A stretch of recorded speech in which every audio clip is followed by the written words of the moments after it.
Good afternoon and good morning, everyone. Welcome back to the Blind Press YouTube channel and Coffee Stream episode 469. Ooh, 469. Anyway, I hope everyone is having a wonderful Friday, getting ready for the weekend. And we've got some interesting things to talk about today. I held over a couple of stories that I wanted to read on Wednesday, but I was glad that I instead got a chance to watch the judge yell at the prosecutor in the Rittenhouse trial. That was a much better use of my stream time, and I'm not being sarcastic. That was awesome. I was glad I caught that. So there are, I think there's one holdover from Wednesday. And then I've got a couple that I found today. So we're gonna have a good time. And as usual, I've found some stories that are just, cuckoo bananas. So we're gonna have a good stream, I think. I hope. We usually do. Hello, Maddie's House of Geek. You were the first one here at 11:30. Welcome, my friend. I hope you're having a good day, and say hello to hubby for me. So let's see here. I actually have Twitter open already. Isn't that amazing? Usually I have, usually I have to get things open and everything, but I actually have my DMs open already. Isn't that amazing? So now I just have to go grab the story. So let's see here. Let's go to, how do we want to do this? What order do we want to do this in? Let's do the holdover. No, you know what? We're going to kind of do this in a strange order. So we're going to start with this article from the CBC that I found this morning. Well, greetings to you, Mr. Costin. I hope you are well this fine day. It's actually not too bad here. Well, when I went to drop off the boys this morning, the sun was out. And it was not, for November, it was not too cold. So hopefully it's not going to be like, this is getting scary for me though, because the longer the snow holds off, the worse it's going to be when it gets here. That's always how it works. So yeah, that's a little bit nerve-wracking, but okay, let's see here. Chrome tab. So as I said, this is a CBC article that we're going to look at here, and it's about organized crime. Hello, Selecta Boy. Welcome. The CBC is evil. Well, yeah. They used to be good. They really did. Okay, so organized crime knowingly and actively exploited federal pandemic benefits, intelligence reports. Oh, I'm shocked. Organized crime managed to take advantage of actual government programs? That's never happened before. No. It's not like organized criminals actually, pay their taxes in some shape or form, but just figure out how to exploit tax benefits. No, that's not a thing that's ever happened before. Oh my god. Okay, let's read. Let's read. The federal government spent billions of dollars on income support to help Canadians weather the pandemic.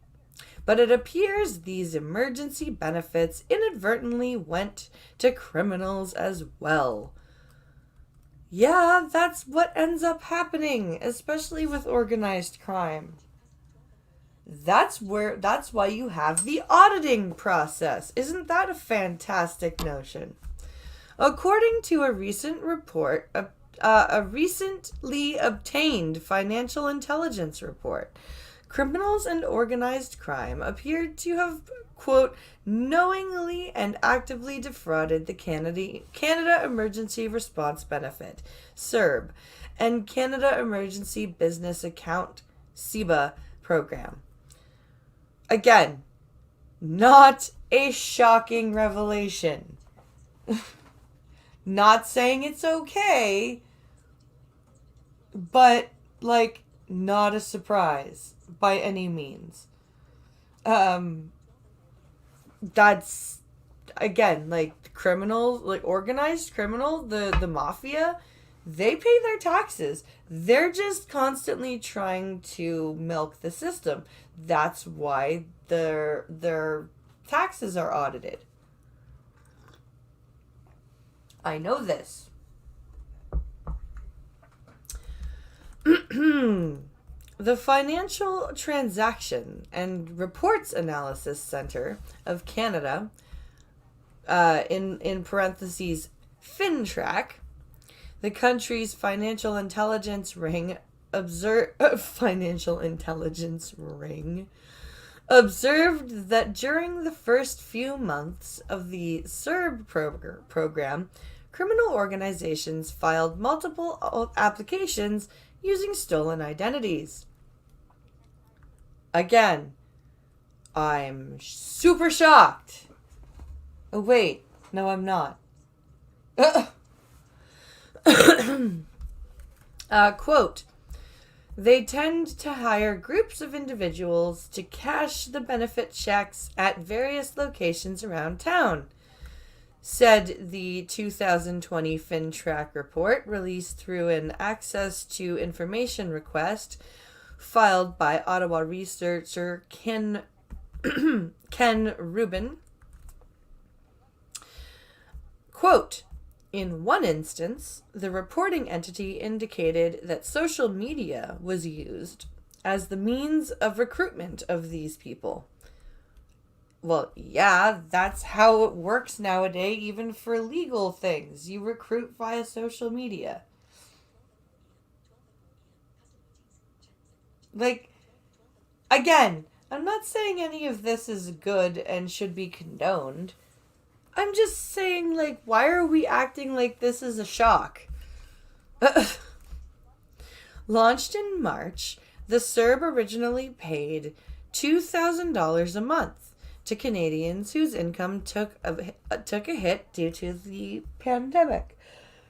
Excuse me. The program paid out more than $74 billion before the government transitioned to paying Canadians through employment insurance.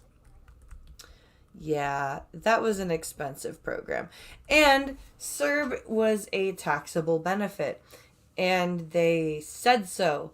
But a whole bunch of people still went out and applied for CERB.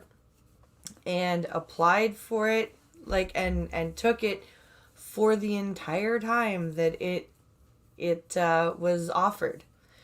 And this year, tax time for them is going to be painful as fuck. And I bet you none of them paid attention to the fact that it's going to have to be paid back.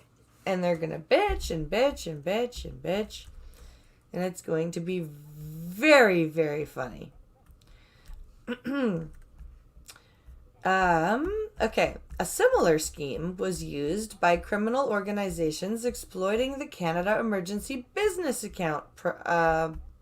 Applicants transferred the $40,000 subsidy from their business account to their personal accounts and withdrew the money in cash.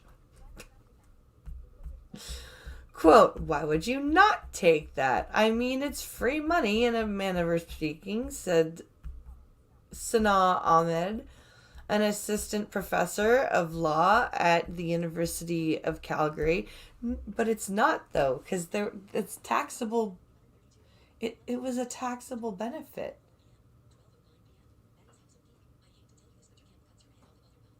Oh, shit. Hold on.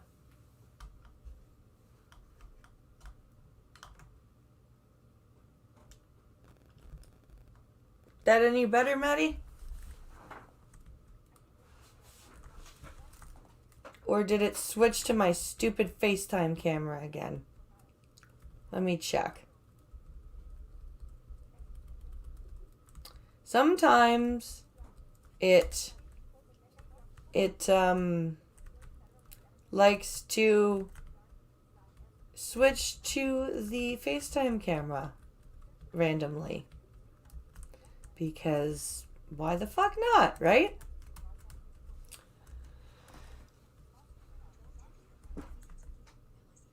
Now you see my... Oh, Jesus Christ. Okay, hold on. You know what? I think that it did switch to the FaceTime camera. Let me go and see here. Mic and camera settings. Any bets it's the FaceTime camera? Camera, let's see. Ah, called it. Why is it not? Oh. The webcam camera got slightly, the cord got slightly unplugged.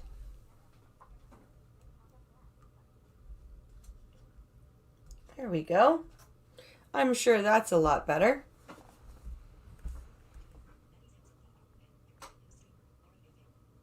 I'm a booby news streamer, yep. Well, Playboy did have that show, The Naked News.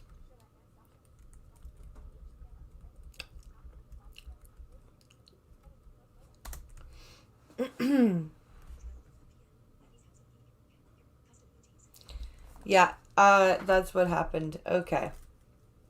That's better. That's much better. Okay.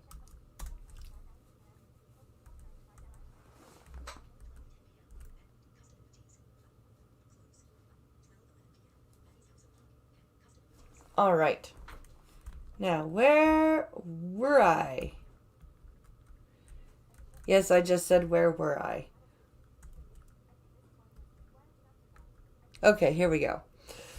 Quote, I think this is one of those crimes of opportunity. Even at the time that the government announced these emergency relief measures, we knew some of that was bound to happen, because Ottawa has said quite explicitly that they're not really fussed about interrogating who's applying.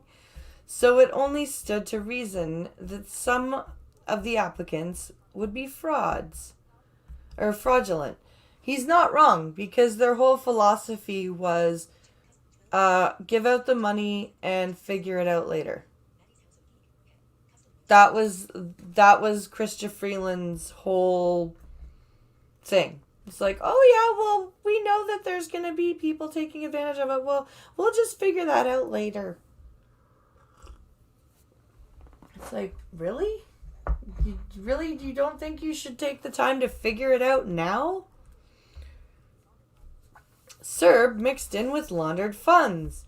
Sometimes the benefit money appeared to be mixed in with laundered funds. Oh, even better. And still not shocking. Hello there, Fury Kitten. Quote, reporting entities reported... Reporting entities indicated that criminal organizations using stolen IDs and individuals recruited via social media are operating CERB scams in certain cities. Prepaid cards are loaded with CERB benefits and other laundered funds, said the intelligence report. Oh, wonderful.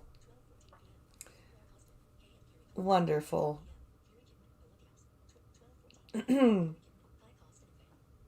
That's This is what happens when the government openly says, "Yeah, we're just gonna hand out the money and figure out the scammers and the people who actually needed it later." Like, no. The phrase, quote, reporting entities refers to casinos, accountants, agents of Crown Canadian banks and foreign banks in Canada, insurance and real estate brokers, sellers of precious stones and metals, and others, and all of which must report suspicious transactions to FINTRAC if there's reasonable grounds to believe they may be linked to money laundering or terror financing. Okay. Well, at least they're honest. That's true. That's very true, Fury Kitten. Um, Jessica Davis, a former senior intelligence analyst with CSIS, which is Canadian Secret Intelligence Service, that's what that stands for, who now heads the consulting firm Insight Threat Intelligence, said using prepaid cards is a well known money laundering tactic to prevent a paper trail. Makes sense. Quote, criminal entities are combining the money obtained through CERB fraud and identity theft with criminal proceeds potentially from a variety of different schemes, maybe other frauds, maybe other criminal activities. So it's all just getting pulled into one pot, transferred to prepaid cards as a form of severing the money trail, she said. Yeah, that makes perfect sense. And this is, like I said, this is what happens when the government openly goes, "Oh yeah, well, we'll just figure this all out later." Good morning, Seamus. But never mind the terrorism carried out by the governments around the world every day. Oh, no, no, exactly. Exactly.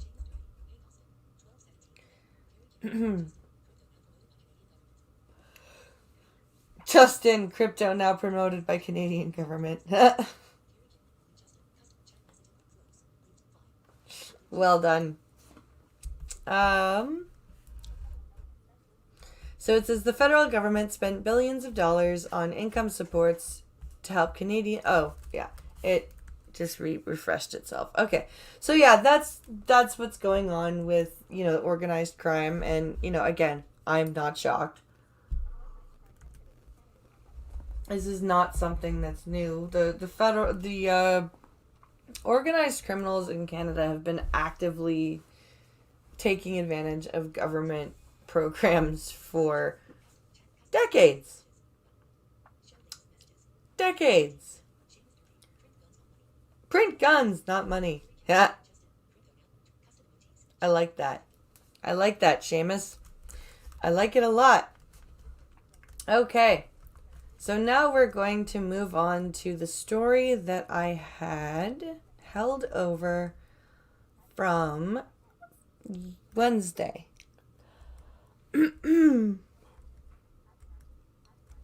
Okay. Which one is it here?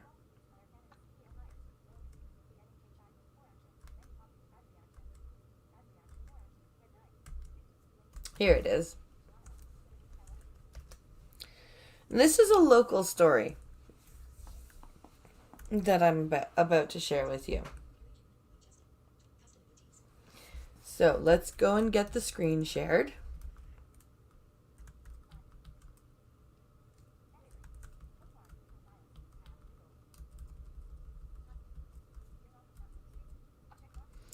StreamYard. Okay, let's get back into the StreamYard page.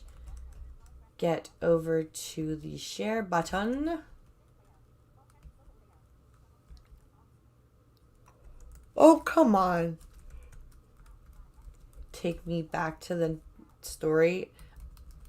I need to share the screen first. Okay, let's attempt to do this again. Here we go. Share screen. Okay. So, as I said, this is a holdover from Wednesday, but it's still relevant because of what I was talking about on Tuesday's coffee shot.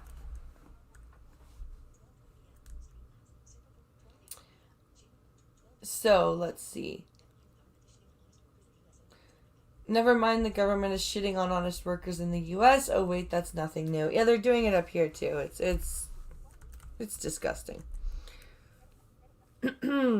Waterloo elementary teacher facing charges for allegedly taping two children to desks at school.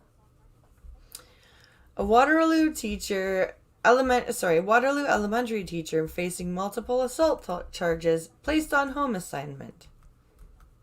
They shouldn't even be teaching, even at home. They shouldn't be on home assignment. A Waterloo Region teacher has been charged with 2 counts of assault and placed on home assignment following allegations that she tied down 2 children with masking tape while in the classroom.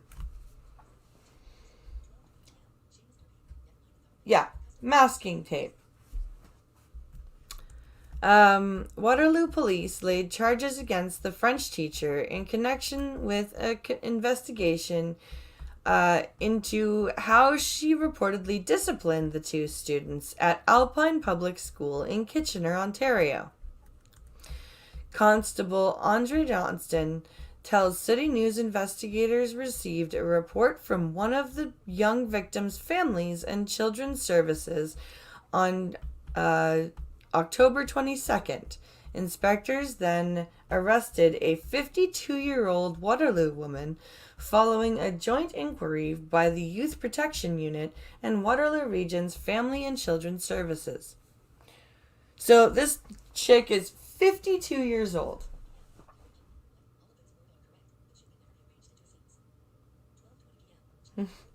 What? All of those words are correct, but they should never be arranged into a sentence. Yeah.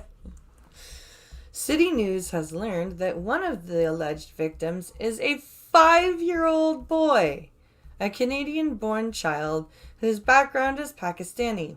Police have not released the age or gender of the second alleged victim, probably around the same age. I'm guessing. If yeah, I'm guessing that the other one was probably around the same age. The boy's mother and father told the Canadian Pakistani Narrative, a prominent society and lobbyist group, that he was in shock at the time of the incident. Well, yeah. Like, even if you do something wrong as a kid, you don't expect to be taped down to your desk. I'm sorry. Like,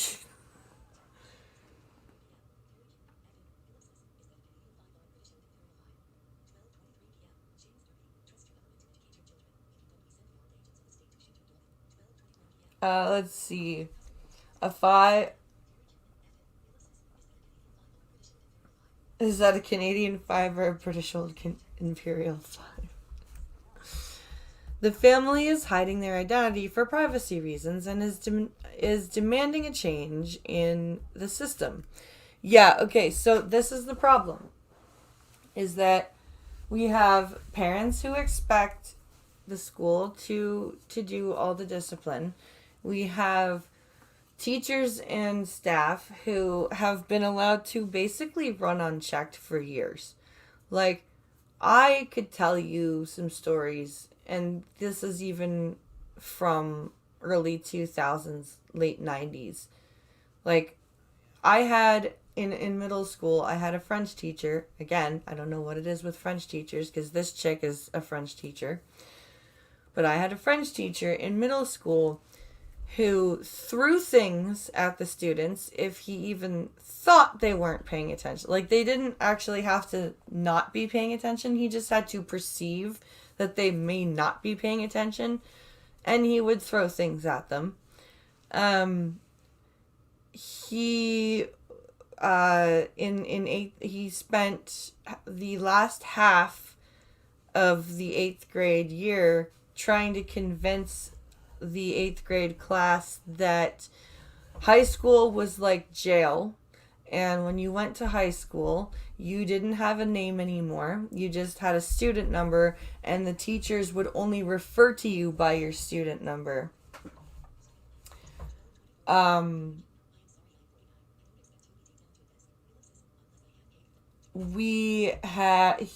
would he had no, like, his name was Mr. Weber, okay?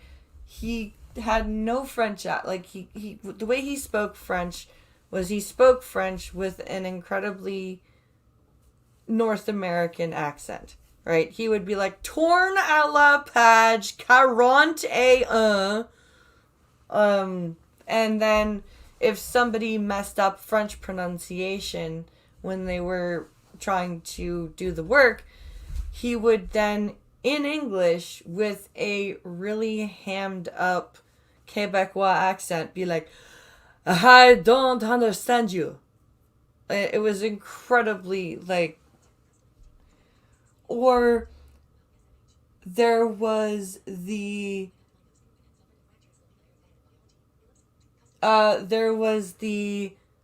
high school the high school science teacher who got fired because she failed her entire biology class for no reason. She, in my class, specifically picked on me and all of the kids that were not white. So anybody, like, I was the only white kid that got shit on by her, but I was disabled, right? There was, like, I could do a whole stream, right, about the shitty staff, whether it be teachers or support staff in the public system in this province, okay? And between parents just expecting schools to raise their children, between administrators not administrating, between support staff who, some of them actually do care and are trying to do their jobs, but are expected to do more than what their job is actually supposed to cover. Like, it is a shit show. It is an absolute shit show. Quote, first, he wasn't talking to us. I took him to another room, and I said, quote, I said to him, everything was fine. Then he told me, she taped me. She taped me because I moved the desk. His mother said there was another child of color as well as the boy's The boy's father said in the interview, the teacher taped 2 kids in the class, our kid and the other kid as well. So if that's to be believed, like I said, there are teachers that do pick on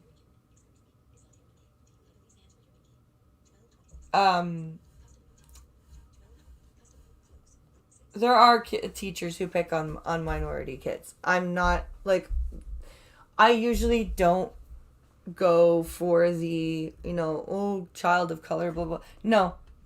There are teachers who specifically pick on minority kids, whether they be, different skin color, whether they have disabilities. Like, it's just, there are some teachers that are teachers or support staff that are there specifically because they get a power trip out of being an authority figure, not because they want to be a teacher and actually help and educate kids. The amount of teachers that I ran into that actually want to teach kids and help them is actually less than the amount of teachers that are there for the power trip. And it's sad.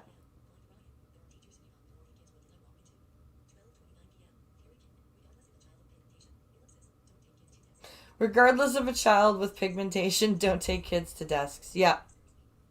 Yep. Oh, I was talking about Ryan. I'm reading a story about how a little kindergartner, Canadian-born Pakistani kindergartner, was taped to a desk by a French teacher in a local school to me.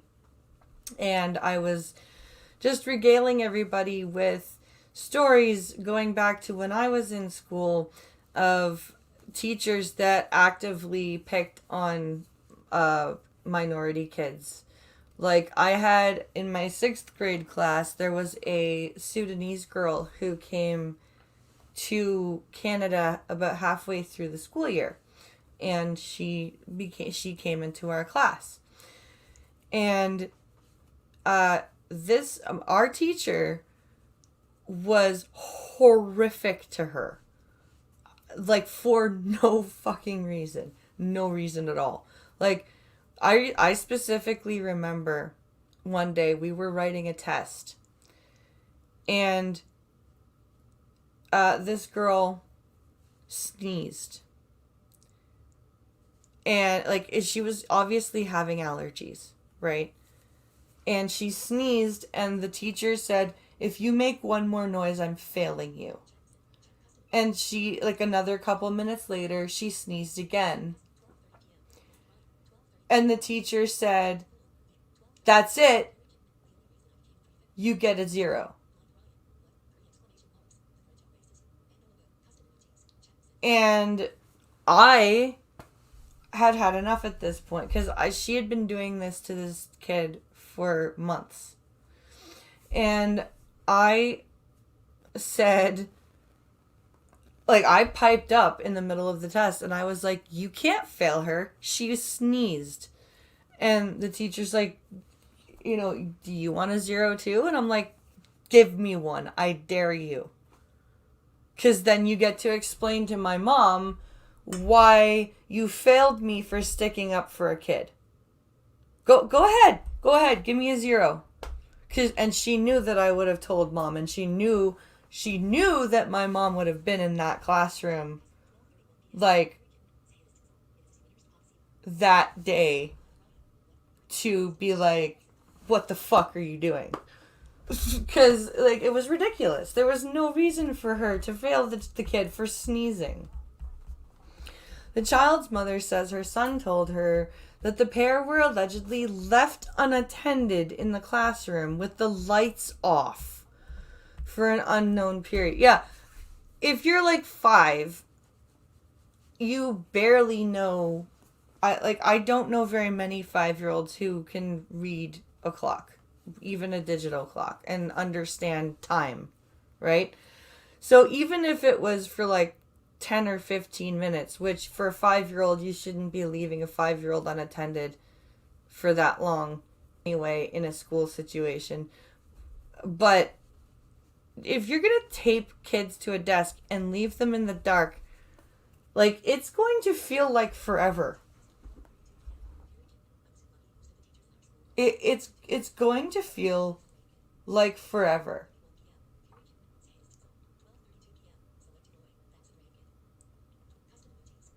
That's a brave kid.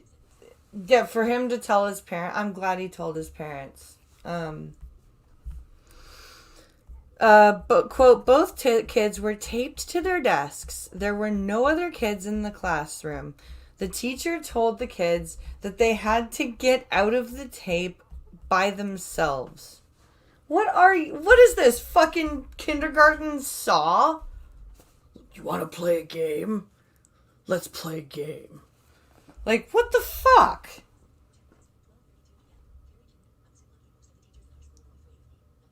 That's insane. Like, what the fuck?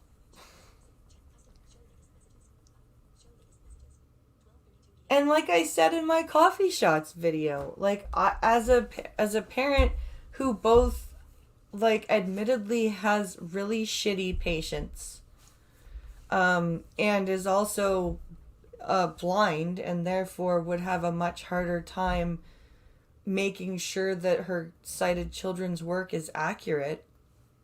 I feel very helpless right now, having to rely on the public school system to teach my kids. Like, all Pink Hollow and I can do is try to find out what they're being taught and figure out what's going on and what's being taught, and if it's wrong, just try to counteract it. Like, that's the best we can do. Most kids will defer to the teacher opposed to the teacher. Yeah. Okay, and now we get to see a primary school kids presentation of the first Saw movie. Exactly.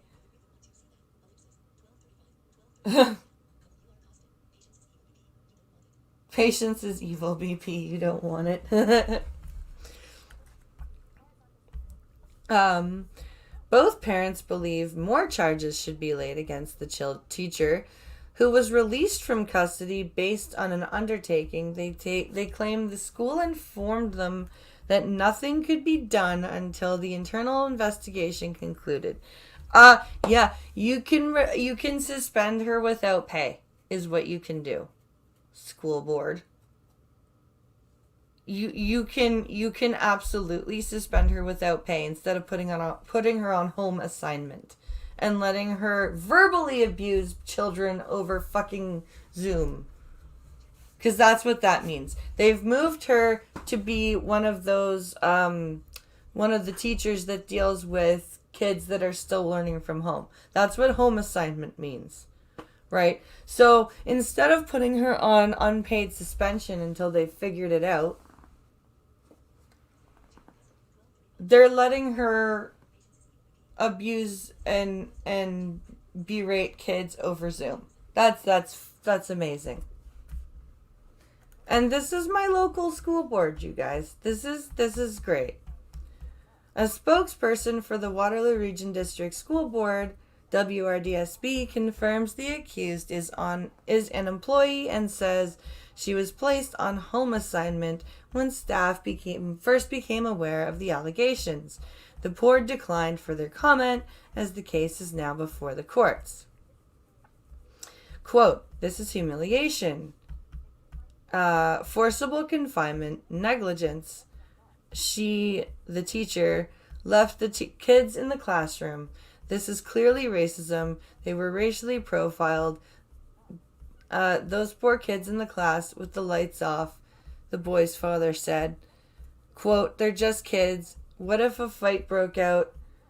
No one would know that they're in the class. This is negligence." Okay. Negligence, yeah. I would focus less on the racism. And I would... Don't forget my mom punched out the nurse who blinded me. Yep. Oh, yeah. But yeah, if I were a parent, like, even if I felt it was racism, I would probably go harder on the negligence because that's easier to prove. Because you can't really know what's in her mind, right? Other than the fact that she's psycho.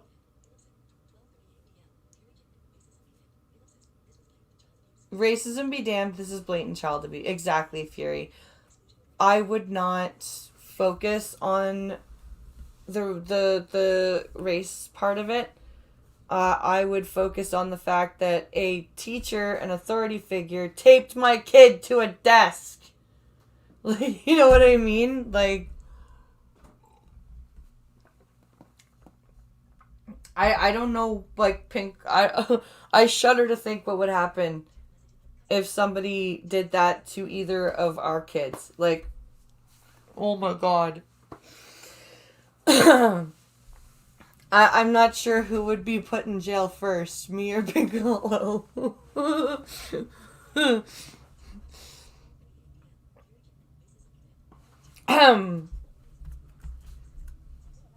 They allege that this particular teacher taped down other students to their desks in the past, with children complaining that the woman did this 2 or 3 times before, also calling on. They're also calling on the education minister, Stephen Lecce, and the Ford government for system changes. Quote, "We need to see that kids are safe in school. As of now, you see they're not," the father said. What will happen to her teaching? What will happen to her teaching? I want her license taken away. She should not teach further from this day onward. She should get jail time. Absolutely. Absolutely. I think she should absolutely have jail time. The identified teacher will appear in a Kitchener courtroom on December 8th. So yeah, that is an insane story. This goes to further prove what I was saying about on my coffee shot on Tuesday, that just the school system is a mess.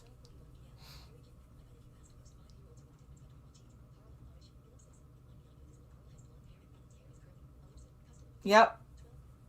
Kids don't see skin color. They're like, "Oh, this guy has curly hair and wears a red or has a red backpack." Like the other guy has thick straight hair and he likes Power Rangers a lot. Like that's kids are pretty awesome that way.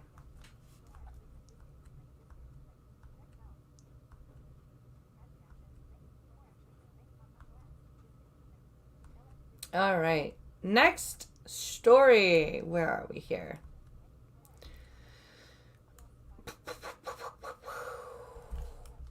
All right. We have a couple of people who apparently fell for a cryptocurrency scam.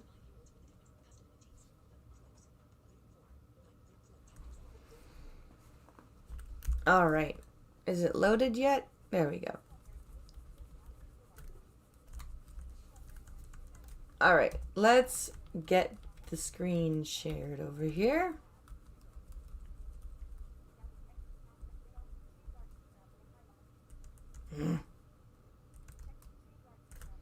There we go. Okay.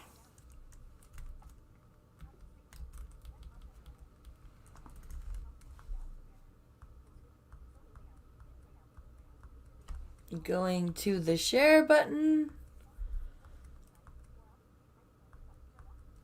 And there we go. Oh, Chrome. And there we go. Shared. Okay.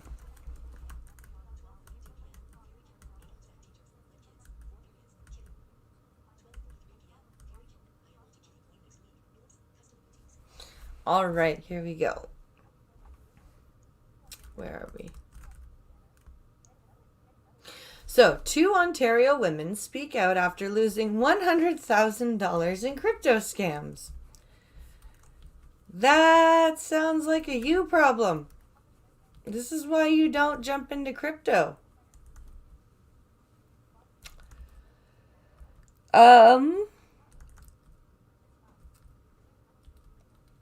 All right, let's see. Where are we here? I don't need all the sharing links, thank you.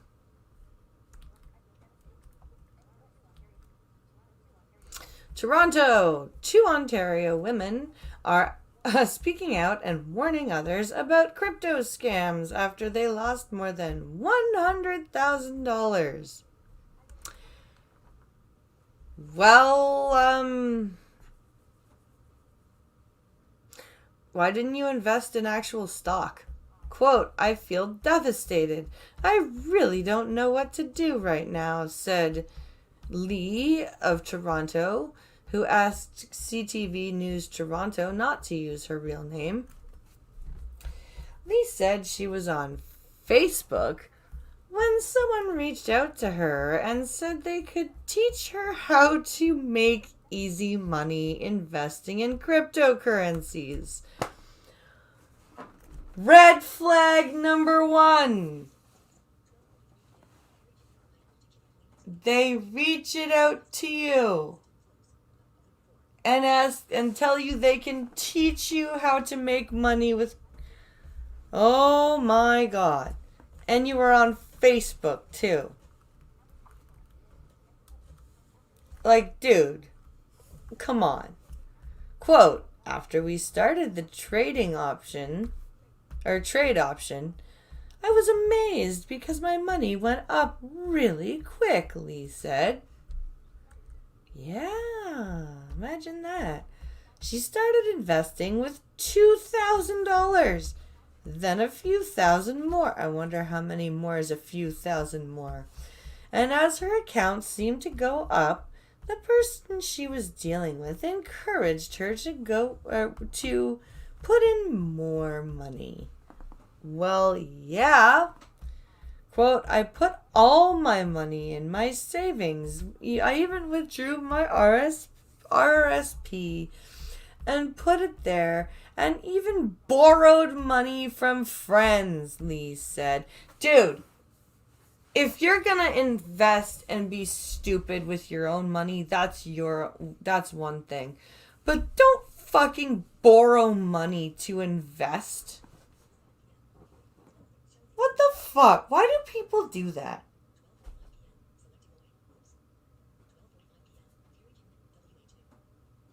Like, seriously.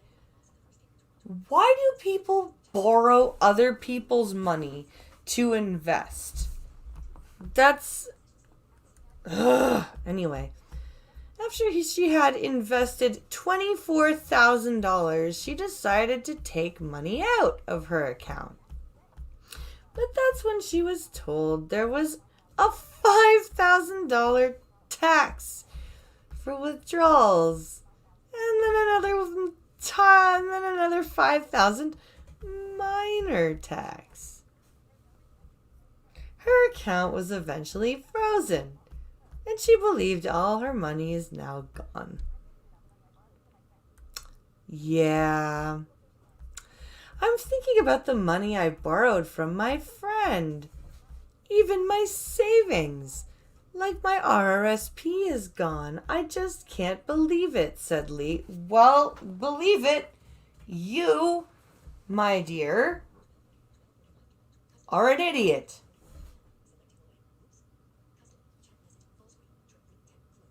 I'm sorry to be so callous, but that's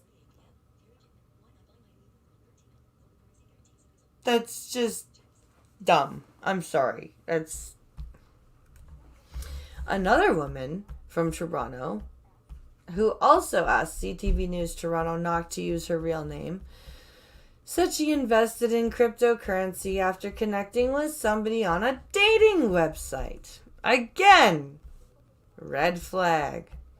They would boast about their trading accounts, how much they made, and then they would ask you if you would be all right with them teaching you how to trade, said Mel. Oh my God. She also started off with a few thousand, but kept investing more when it appeared her account was worth more than $100,000.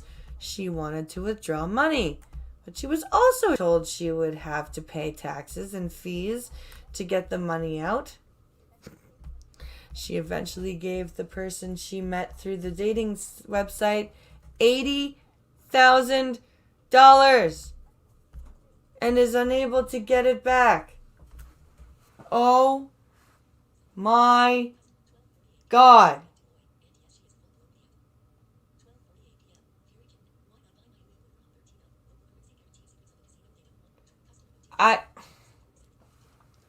I need some money. Can I have some of this money?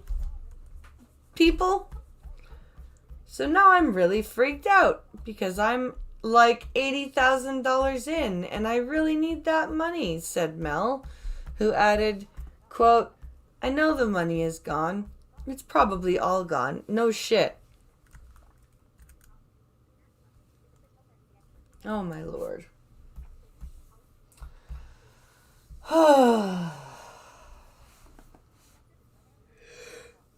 Oh, excuse me. Why are people so silly? David Halif with Verity Funds is a cryptocurrency expert. He says scammers are using social media as a tool to find victims. Yep. Quote, I think this is the hard part about cryptocurrency, and that's finding a trustworthy source, said Halif. Yeah. Halif said investors have to be careful of investment promisings. Oh, sorry, that seem too good to be true. And only deal with reputable sources and not someone who reached out to them through social media. No shit. It's really a matter of understanding that the person on the other side of the screen, if you don't know them, they could be anyone in the world, said Halif. Yep.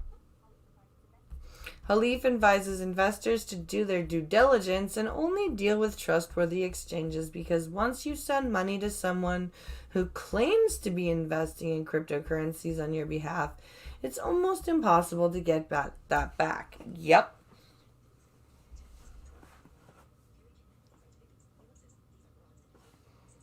These aren't victims, these are morons who have lived under a rock since 1980. Yep. Yep. Caveat emptor. Yep.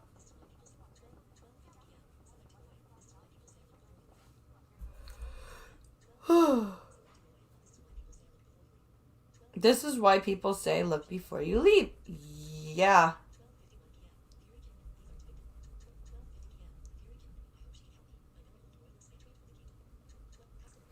All right, last story.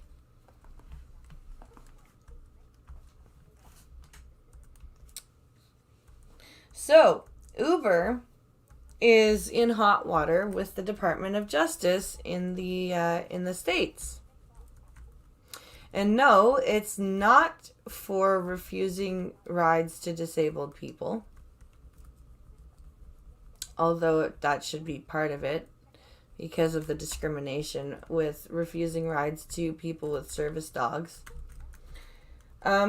Apparently, they are also overcharging disabled people when they're not refusing to pick them up. So let's read about that, shall we?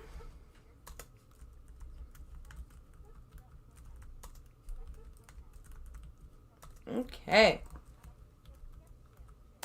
Here we are.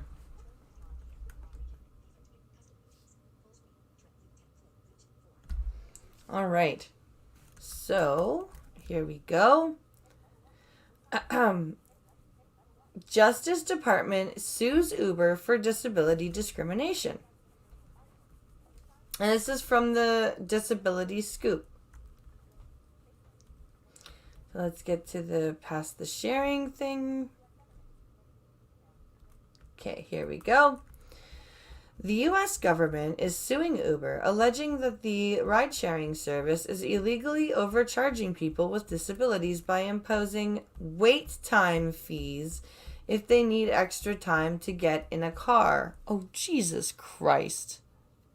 Are you serious?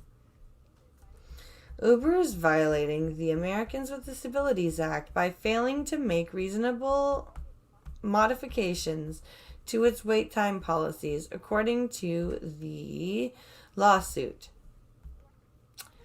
filed this week in the U.S. District Court for the Northern District of California. Okay. Since 2016, Uber has charged extra fees starting 2 minutes after a car arrives at its pickup location until the time the car starts its trip. The company has charged the fees even when it knew that a passenger needed 4 extra time to load into a car was due to a disability, the suit says. So like if they have a wheelchair or something like extra mobility equipment that needs extra time to get put away, they've started charging the extra weight fees.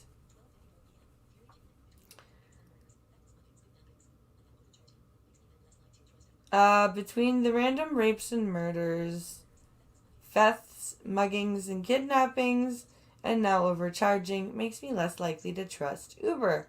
Exactly. Okay, let's see here.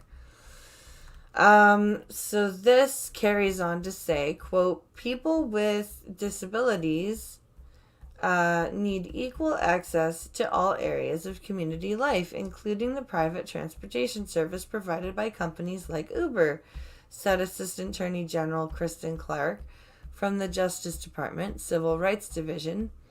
This lawsuit seeks to bring Uber into compliance with the mandate of the Americans with Disabilities Act, while sending a powerful message that Uber cannot penalize passengers with disabilities simply because they need more time to get into a car. Good. Now add the service dog refusal to that.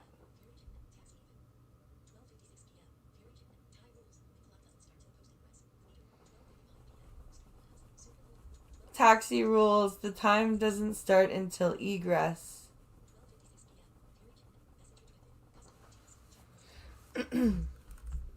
Okay, let's see here. The lawsuit cites the experience of 2 people with disabilities, one with quadriplegia and the other with cerebral palsy, who both use wheelchairs and need more than 2 minutes to collapse, and store their chairs and get into a car. Both individuals were consistently charged wait fees by Uber each time they got a ride and have trouble getting Uber to refund the extra charges. That's ridiculous. That's absolutely ridiculous. That is, I can't. This is why I don't take Uber. Like, ugh. The Justice Department indicates it believed the problem is widespread across the country. Yep. Federal officials want the court to order Uber to halt its discriminatory practices and modify its wait time policy to comply with the ADA. In addition, the government wants to see Uber train its staff and drivers on the ADA, pay damages to those who've been affected by the improvised wait time fees, and pay a civil penalty. Yeah, I'm in agreement with that. Yeah. Noah Edwardson, head of corporate communication at Uber, said in a statement that the lawsuit was, quote, surprising and disappointing since the company was in active discussion with the Justice Department about this issue. Well, if you're not refunding things and fixing the problem, they don't have to, warn you, hey, we're going to sue you. Wait time fees are charged to all riders to compensate drivers after 2 minutes of waiting, but were never intended for riders who are ready at their designated pickup but need more time to get into the car, he said. We recognize that many riders with disabilities depend on Uber for their transportation needs. Then why don't you provide training for your drivers as independent contractors to have training?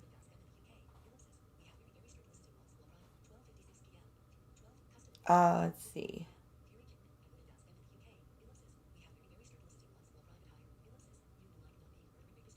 That. All right. Where are we here? Edwardson indicated that as of last week, any rider can have late fees automatically waived if they self certify as having a disability. Okay. As of last week? That's it? As of last week, you made that modification? That's kind of late, don't you think? Just saying that seems a little bit late to me. I could be wrong. But you should have been doing that before.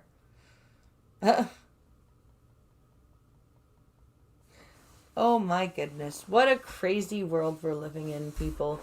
What a crazy, crazy world. But I am honestly, I've got a bit of a headache, so I think I'm going to go lie down for a bit before I have to go pick up the 7-year old.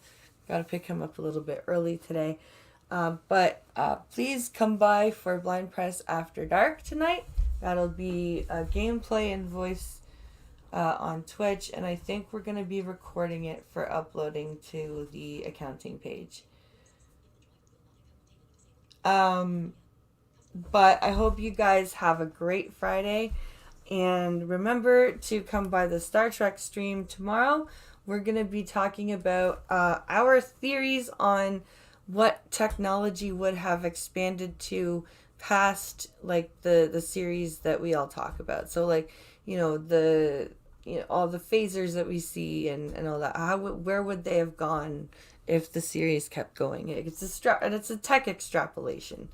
It should be fun. It should be a fun theoretical discussion. So come by for that tomorrow at 5 p.m. Eastern. Hope you guys have a great, safe weekend. Thank you for watching, and I will talk to you guys later. Bye!